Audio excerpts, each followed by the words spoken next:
moji gledatelji, dobrodošli u još jedno izdanje emisije Van kadra. Danas ćemo ugostiti dugogodišnjeg predsjednika Hrvatskog deaflimpijskog odbora, ujedno i dugogodišnjeg reprezentativca rukometa i čovjeka koji itekako dobro zna kako je osvajati medalje, ostvarivati uspjehe na onom sportskom polju. Pa o nekakvim nadolazećim budućim planovima, o kulinarskim trenucima karijere, o svemu tome danas sa Oliverom Lušićem.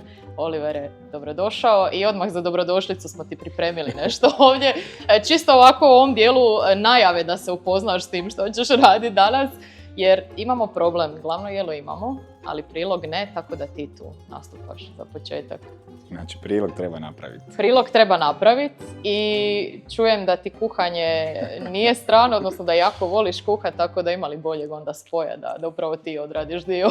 Pa mislim da ovaj dio mi nije nešto pretjerano drag, ali više volim glavna jela, a ove priloge, ja pretpostavljam da su to njoke, tako da ću ih drage volje napraviti. Dobro, onda se ti baci na posao, ja ću otvoriti, ili bolje rečeno načet našu prvu temu, a to je jedna jako lijepa obljetnica ove godine, 100 godina sporta gluhih, ujedno 25. izdanje deaflimpijskih igara koji se održavaju u Tokiju. Od čega ćemo krenuti? Pa evo, Tokio ove godine, mislim da nam je to nekako najveće natjecanje kao i općenito u svijetu sporta. Za mene posebne, odmah ću preći na stvar, za mene posebne moje posljednje olimpijske igre na kojim ću nastupati kao sportaš i drago mi da su upravo to ove baš olimpijske igre koje će za nas biti najbrojnije. Mogu stvarno s ponosom reći da nikad nije bilo toliko sportaša, toliko pretendenata na medalju kao ove godine. Po prvi puta nastupamo u 7 sportova. Naravno, imamo tu kandidate za medalju i vjerujem da ćemo svi zajedno biti nakon Tokija sretni, ponosni na sve uspjehe i da ćemo nastaviti taj put koji smo počeli raditi zajedno sa ovim programom za djecu i to je zapravo najveći razlog zašto sam najviše ponosan, jer imamo u stolnom tenisu reprezentativku od 15 godina Josipu Matijašić koja je zapravo produkt tog programa kojeg smo pokrenuli, isto tako i Miju Nekić i Patrika Radića i ostale gluhe sportaše koji zapravo su bili nigdje dok mi zapravo nismo pokrenuli taj program gdje smo ih uključili uz našu podršku, uz trenere, suradnju sa klubovima i sve i evo uz dobar rad, trud, volju, želju, moram napraviti njoke. Taman čekam, znaš, kad je prikladno da ti ubacim, da ne bi ostali gladni. Da ne bi ostali gladni, može. Pa. Uglavnom, stvarno, s ponosom mogu reći da iskreno vjerujem da će biti na ponos svima nama i da će to biti najuspješnije olimpijske igre gluhih do sada. Ne da vjerujem, nego sam siguran u to. Da, siguran sam i ja definitivno. Imali smo prilike i tebe ugostiti nešto ranije u našem programu. Laura je također jedna od djevojaka, nju naravno pratimo kroz taj segment sporta atletike. Koje još sportove pratimo? Što mi još nedostaje osim rukometa? Imamo rukomet, stolni tenis, streljaštvo, plivanje, taekwondo i judo. Okay. Ako sam nabrojao 7 sportova. Plus atletiku, to je sedmica. Imamo, olimpijske pobjednice u taekwondou, Mateu Kolovrat i Petru Goleš, aktualne svjetske prvakinje iz taekwondo kluba Marijan. Moram reći i ovom prilikom da oni i potpuno normalno, aktivno sudjeluju u čujućem sportu. Oni treniraju i rade sve isto što i Mateja Jelić, Toni Kanajet. Znači, oni se ni po čemu ne razlikuju po radu, po programu i sve. Isto tako imamo i Lauru koja je već bila vaš gost. Znate i da je njezin trener Andrej Hanšek, bivši trener Sare Kolak, kad je ona osvojila zlato u Riju 2016, ako se ne varam, tako da sam nedostatak sluha nije nikakva prepreka da oni budu vrhunski, da pače imamo i u nekoj bližoj povijesti nogometaše koji su, evo, Damir Desnica iz Rijeke, Jozo Bogdanović, Damir Desnica koji je sam pobjedio Real Madrid u Rijeci, a ima i ona poznata priča da je dobio crveni karton u uzvratu u Madridu zbog prigovora. On je, i osim što je gluh, je i nijem. I onda mu je sudac dao, ima jako puno priča, jako puno mogućnosti, tako da zapravo nam je jako drago da se i mi kao prije svega Deaflimpijski odbor kroz taj program pokazujemo da nedostatak sluha nije apsolutno nikakva prepreka, već dapače motiv više, da se sve može i mislim da smo mi, ajmo reći, pravi primjer, jer najlakše je kroz sport, a ja volim uvijek krenuti od sebe, najlakše je uvijek kroz sport nekako izgraditi to samopouzdanje, inkluziju, ne samo u svijetu, da se mi integriramo u svijet čujućih, već i obostrano, da i ljudi koji čuju normalno, da se i oni integriraju u svijet gluhih, koji je zapravo jedan prekrasan svijet, a moji su roditelji gluhi, sestra mi je gluha i sve, i znači stvarno predivni ljudi i to su stvarno iskreni i ti s njima ćeš uvijek znati točno na čemu si, šta oni osjećaju, šta misle, sve, tako da, evo, ću sad početi rezati. Da.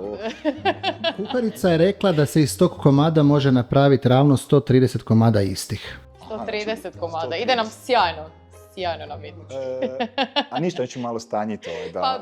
Možda ne bi bilo loše, da, ali ja neću se puno petljati, jer ti si nam zadužen za prilog. Ali nisam dobio cijeli stol, mala mi je daščica. Pa okrivit ćemo na podlogu na kojoj si primoran raditi. Znači fali mi brašna, mogu još malo da mi se ne zaljepi, ali dobro. Dobro, snaćiš se, ja vjerujem i bez toga.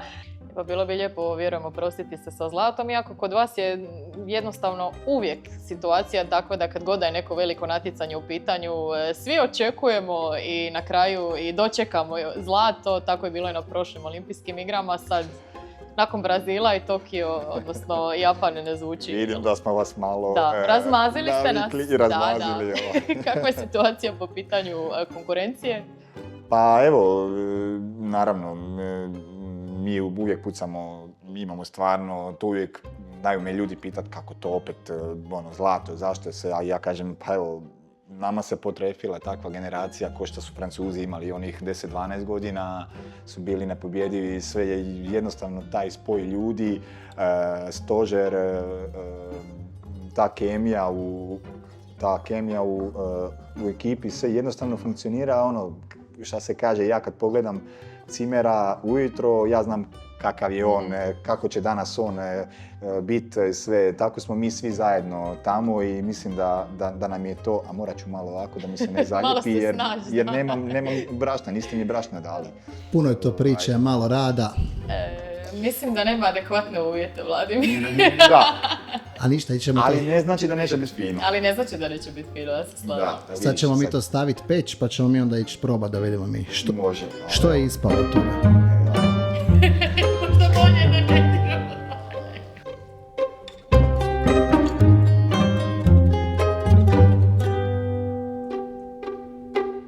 Pa s obzirom da je jedna od karijernih postaja bio i Zagreb, mi smo upravo taj moment odlučili prenijeti na tanjur, pa smo ti donijeli zagrebački. Pa sad ja mislim da je to okej. S obzirom kako izgleda, evo reci mi, je li dobro ili nije dobar izbor? Malo je previše, ali izgleda top, izgleda baš domaće, kako bi mi mama, ovako mi mama ne bi napravila. Ima taj moment, definitivno. Pa da se ne hladi, možeš se slobodno poslužiti. Ja ne znam za tebe, ali koliko si gladan. Ne mi se baš sviđa kako izgleda i... Pa onda ćemo tebi dati ovaj malo veći komad. Evo i tebi ovaj mali dašak. Hvala ti puno, ovo je od srca. Ne, Zagreb kao, kako sam i rekla, jedan od klubova čije si boje branio, da sad ne idemo sve redom, zadržala bi se baš na Zagrebu, jer tu imamo puno zanimljivih i hvala, poznatih imena s kojima si dijelio slačionicu. Jesam, da, i to su danas sve moji stvarno jako dobri prijatelji, s kojima sam i kumski povezan i sve, stvarno su momci. Ne znam je li to do ljudi, do generacije i sve, ali stvarno, ko šta sam rekao i za našu reprezentaciju, tamo smo stvarno svi jako povezani i tu su se isto izrodile jako puno veze kumske, neki su i oženili nečije sestre, sve tako da i tako i ova, znači nekako ekipa. Danas smo, evo, kao što sam rekao, svi jako dobri, jako povezani, prije svega baš smo prijatelji, dosta se pratimo, družimo i sve i to mi je baš jako lijepo i nažalost nije slučaj takav jer poslije kroz karijeru kako sam prolazio i sve nije bio baš takav slučaj, ali ovo je baš nekako grupa koja je kliknula, svi smo nekako ostali povezani i svi se bavimo nekako nečim sličnim, sličnim smo vodama i sve i to je još jedan plus i znaš kakav je kako ko funkcionira, reagira u nekim kriznim situacijama. Ja ne znam za tebe, ali ja ću krenuti. Kreni i znaš što sam ti htjela još reći dok se ne nadovežemo dalje na priču. Probaj svoje njoke da vidimo kako si mu odradio posao. Jer sad je stigao trenutak da testiramo koliko dobro. Mislim da aha, ja, dobro, okej. Ali ti si gost, pa ajde ti meso, ja ću njoke probat. Da, što smo pričali? Pričali smo vezano za tvoje suigrače u Zagrebu. Pričamo recimo Mariću, Stepančiću, Lovri Špremu, Nikola Špelić. Baš je bila jako lijepa. Imali smo super stvarno ekipu i znači generaciju kako na terenu, tako i van terena. Stvarno ne mogu izdvojiti sad nekoga specijalno, stvarno su svi ostali i Ivić koji je sad bio malo prije i on je 2 godine mlađi, ali stvarno bio je uvijek i s nama, uvijek smo prihvaćali, uvijek smo, nikad nismo radili razliku da je neko bolji, neko manje, svi su nam bili stvarno dragi, tako da baš mi je drago da smo ostali svi i dalje u tom tonu i evo danas su svi ostvareni više manje, oženjeni, uspješni poslovni ljudi, svako u svom poslu i to dovoljno govori koliko je bila stvarno dobra ekipa, dobra generacija. Raspravamo za njim. Da vidimo. Jer, znaš šta, šteta da gledamo to, mislim da jedemo, ali moram ti pohvaliti njoke. Stvarno, evo, probaj i ti. Da vidiš, da ne lažem, da je stvarno dobro. Ne volim sebe hvaliti. Ali nisu loše, ali meso je top. Red je kad smo načeli temu Zagreba kao neistaknute karijerne stanice koju smo istaknuli danas i hranom, a i pričom. Htjela bih spomenuti jedno posebno ime zbog kojeg, kako čujem, i nosiš 4 u reprezentaciji. Jedan jedini neponovljivi Ivano Balić. Mislim, u to vrijeme, ne znam, svako dijete, svaki koji je počinjao igrati, ja sam već imao bio sam u prvoj ekipi, igrao sam prvu ligu kad je on tu bio i svaki trenutak proveden s njim na terenu je meni bilo san snova. Mislim da je sama takva pojava njega kao igrača, a i kao čovjeka isto da već dugo nismo imali takvog sportaša, bojim se, znači imamo takve pojedince, ali u rukometu ne znam hoće li se ikad više takav roditi. Odgovorno tvrdim da ono što je on napravio i sve i otvoreno mogu reći moj idol, moj najdraži igrač ikad I nekako je bilo prirodno sve, naravno, bila je moja želja, sve, ali nekako kako igram srednjega u znači, reprezentaciji, nekako je bilo prirodno kako smo u nekako isto vrijeme, on je već bio na nekom zalasku karijere kad sam ja počinjao i onda su mi dali 4 i od tad u znači, reprezentaciji nosim 4, naravno, najviše zbog njega i mislim da možemo svi biti, koji ga se sjećaju, koji su ga pratili, svi možemo biti sretni da smo ga imali prilike gledati. Apsolutno. Što misliš o hrani i svojim njokama? Cijelo mi je top. Baš mi je. Ocjena? Je. Dobra. Odlična. Odlična, dobro, okej. Top. Izbjegavam malo tako težu hranu, ali ako je već jedem, onda ovako nešto apsolutno može. Baš me zanima, li ćeš sad sljedeće izbjeći? A sljedeće je? Ako je slatko... Ja mislim da je slatko. Nadam se da je slatko.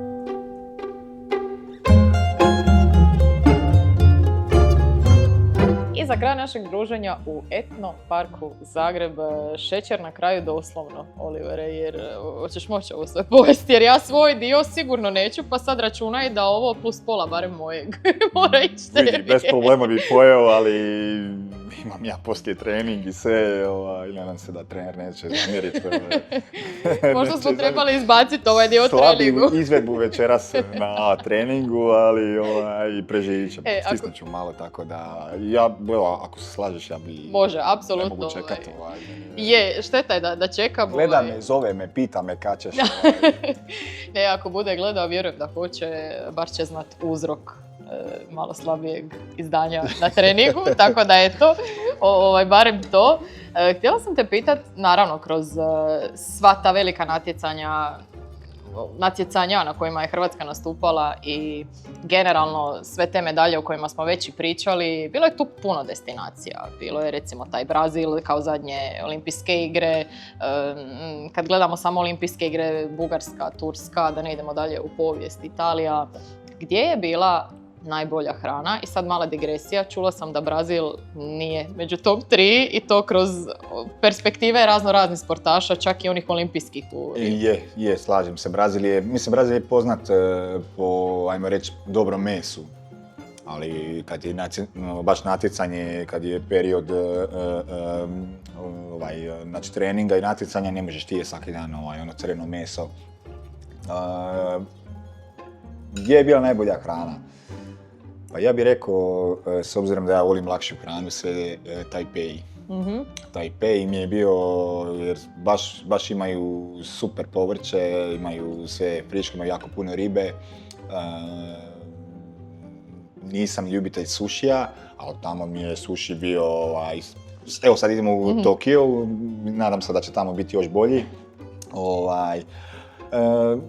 Mislim, kroz sport i sve uvijek sportski meni se ne mijenja previše, uvijek je nekako baziran na onim najosnovnijim namirnicama i sve tokom natjecanja koje jesu, znači bijelo meso, riba, teletina, neka riža, tjestenina, ne puno salate, puno voća, povrća i sve.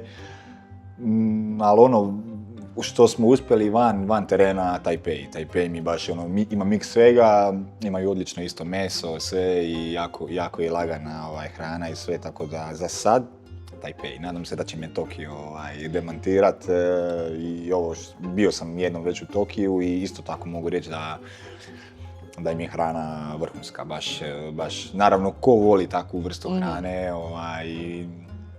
dok recimo negativno iskustvo, nadam se da neće neko zamjeriti, mi je bila Turska. Mm-hmm. Jer imaju jako puno toga slatkoga, puno začina, sve im je nekako, pogotovo kako volim slatko, ali ne smijem previše. Njihovi ti deserti su im dosta vodenasti, dosta natopljeni sirupima i sve što mi nikako nije drago. Ja sam puno više za ovako nešto, tako da Turska mi nije nekako, ali Tajpej top. nastavi onda dalje kad je... Vidim da ti se itekako sviđa štrudla, moram priznat. Da, i ja sam isto krenula junački, kao što vidiš. Ja do duše nemam trening, ali možda bi mogla otići, jer trebala bi. Pogotovo nakon ove obilne porcije jedne i druge. Evo vidiš, neće pa neće. Tako je dobra štrudla. Ajme meni. Mislim da ćemo morat spakirati ovaj dio pa da imaš za nakon treninga, jer ja zaista ne mogu, a žao mi je jer bome, dobro što... Ja bi mogao, ali bolje ne. Trening je na prvom mjestu i držat ćemo se toga. Kakav će ti život biti nakon ovog segmenta igračke karijere, jer trening do kraja sezone još ovako u smislu kojem je do sad i onda ćeš nakon reprezentativne karijere završiti ono igračku kako će. Tako je, i klubska će isto i do kraja sezone, naravno počeo sam, tako ću i završiti. Što poslije? Ja sam osoba koja jako voli aktivan život i sve, tako da već razmišljam o nekom alternativnom sportu, hoće li to biti padel, hoće li to biti neki sport, možda tenis ili tako nešto, to ćemo vidjeti poslije, o tom potom, nemam sad se baš previše vremena time baviti i o tome razmišljati, ali apsolutno nema stajanja, idem dalje sa treningom, kažem, sigurno ne u ovom obujmu kao do sada, ali nekakva vrsta uz teretanu, nekakva vrsta aktivnog bavljenja, aktivnog veteranskog života. Kako to zvuči veteranskog, znaš? Ne, ali kažem, to mi je navika, sve cijeli život sam aktivan i sve i to mi je nekako, košta nekome, ali doslovno nekome, znači higijena, pranje zubi, tako meni trening, to mi je čišćenje uma, higijena uma, tijela i sve, tako da preporučam svima. Ne sumnjam da ćeš ostati svakako u svijetu sporta i naravno da nećeš daleko od rukometa, to definitivno. Pa želim ti onda da završiš i ovu reprezentativnu, a i klubsku karijeru uz što veće uspjehe. Opet visoko ste postavili letvicu, pa sad ja neću ništa govoriti, ali pratit ćemo pomno što se događa u Tokiju i nadamo se da ćete se vratiti sa zlatom. Olivere, hvala što si izdvojio vrijeme za nas i što si mi ovdje pomogao jesti u etnoparku Zagreb. Nadam se. Da, ovo ti pakiramo sigurno, to bez brige, ali hvala ti još jednom i puno sreće tebi i dečkima. Hvala tebi puno.